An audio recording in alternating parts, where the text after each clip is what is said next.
வணக்கம் நண்பர்களே. குட்டி கதை.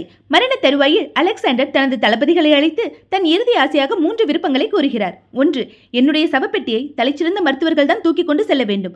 2. நான் இதுவரை சேர்த்த பணம், தங்கம், விலையுயர்ந்த கற்கள் போன்றவைகளை என்னுடைய இறுதி ஊர்வலத்தின் பாதையில் தூவிக்கொண்டு செல்ல வேண்டும்.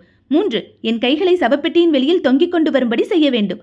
தளபதிகளில் ஒருவர் அலெக்சாண்டரின் அசாதாரண விருப்பத்தால் மிகவும் ஆச்சரியப்பட்டு அதனை விவரிக்கும்படி கேட்டார்.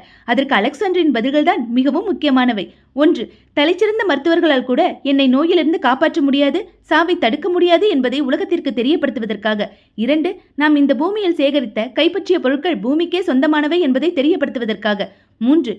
எனது கைகள் காற்றில் அசையும் போது மக்கள் வெறுங்கையுடன் வந்த நான் வெறுங்கையுடன் போவதை உணர்ந்து கொள்வார்கள். நாம் இந்த பூமியில் பிறக்கும் பொழுது கொண்டு வருவதெல்லாம் நாம் இந்த பூமியில் வாழும் காலமாகிய நேரம் மட்டுமே. உங்கள் உறவினர்களுக்கும் நண்பர்களுக்கும் நீங்கள் கொடுக்கும் விலையுயர்ந்த பரிசு உங்களின் நேரம் மட்டுமே. நன்றி, வணக்கம்.